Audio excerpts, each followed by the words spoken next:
Sandalwood action prince ನಟ ಧ್ರುವ ಸರ್ಜಾ ಹಾಗೂ Martin ಚಿತ್ರತಂಡವಿದ್ದ ವಿಮಾನವು ಅಪಘಾತದಿಂದ ಕೂದಲೆಳೆಗೆ ಅಂತರದಲ್ಲಿ ಪಾರಾಗಿದೆ. ಸದ್ಯ ಚಿತ್ರತಂಡ ಸೇರಿದಂತೆ ವಿಮಾನ ಪ್ರಯಾಣಿಕರೆಲ್ಲ ಸುರಕ್ಷಿತವಾಗಿ ಲ್ಯಾಂಡ್ ಆಗಿದ್ದಾರೆ. ಅಂತಿಮ ಚಿತ್ರದಲ್ಲಿದ್ದ ಮಾರ್ಟಿನ್ ಚಿತ್ರತಂಡ ಸೋಮವಾರ ಸಂಜೆ ಸಾಂಗ್ ಶೂಟ್ಗಾಗಿ ದೆಹಲಿ ವಿಮಾನ ನಿಲ್ದಾಣದಿಂದ ಶ್ರೀನಗರ ವಿಮಾನ ನಿಲ್ದಾಣಕ್ಕೆ ಇಂಡಿಗೋ ವಿಮಾನದಲ್ಲಿ ತೆರಳುತ್ತಿತ್ತು. ಈ ಸಂದರ್ಭದಲ್ಲಿ ಹವಾಮಾನ ವೈಫಲ್ಯದಿಂದ ಏಕಾಏಕಿ ವಿಮಾನ ಹಾರಾಟದಲ್ಲಿ ವ್ಯತ್ಯಾಸ ಕಂಡುಬಂದಿದೆ. ಕೆಟ್ಟ ಹವಾಮಾನದಿಂದ ವಿಮಾನವನ್ನು ಲ್ಯಾಂಡಿಂಗ್ ಮಾಡಲು ಸಾಧ್ಯವಾಗದೆ ಪೈಲಟ್ ಪರದಾಟ ನಡೆಸಿದ್ದಾರೆ.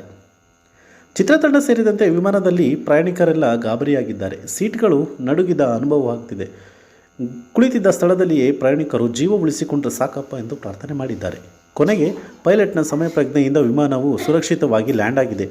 ಈ ಘಟನೆಯ ಬಳಿಕ ಮಾರ್ಟಿನ್ ಚಿತ್ರತಂಡವು ವಿಮಾನ ಇಳಿಯುವ ಸಂದರ್ಭದಲ್ಲಿ ವಿಡಿಯೋವೊಂದನ್ನು ಮಾಡಿಕೊಂಡು ವಿಮಾನದಲ್ಲಿ ಎದುರಾಗಿದ್ದ ಕೆಟ್ಟ ಸಂದರ್ಭವನ್ನು ವಿವರಿಸಿದ್ದಾರೆ. ವಿಡಿಯೋದಲ್ಲಿ ಮಾತನಾಡಿರುವ ನಟ ಧ್ರುವ ಸರ್ಜಾ, ನನ್ನ ಜೀವಮಾನದಲ್ಲಿಯೇ ವಿಮಾನದಲ್ಲಿ ಮೊದಲ ಬಾರಿ ಅತ್ಯಂತ ಕೆಟ್ಟ ಅನುಭವವಾಯಿತು. ಸದ್ಯ ನಾವು ಸುರಕ್ಷಿತವಾಗಿದ್ದೇವೆ. ಥ್ಯಾಂಕ್ ಯು ಗಾಡ್, ಜೈ ಆಂಜನೇಯ ಎಂದಿದ್ದಾರೆ.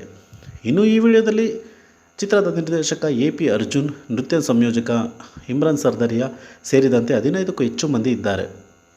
ಪ್ರಾಣಾಪಾಯದಿಂದ ಪಾರಾದ ಖುಷಿಯಲ್ಲಿ ಎಲ್ಲರೂ ಜೈ ಆಂಜನೇಯ, ಜೈ ರಾಮ್ ಎಂದಿದ್ದಾರೆ. ದೇವರ ಆಶೀರ್ವಾದ, ಅಭಿಮಾನಿಗಳ ಆರೈಕೆ, ಜೀವ ಹಾನಿಯಿಂದ ತಪ್ಪಿಸಿಕೊಂಡಿದ್ದೇವೆ ಎಂದು ಚಿತ್ರತಂಡ ಹೇಳಿದೆ.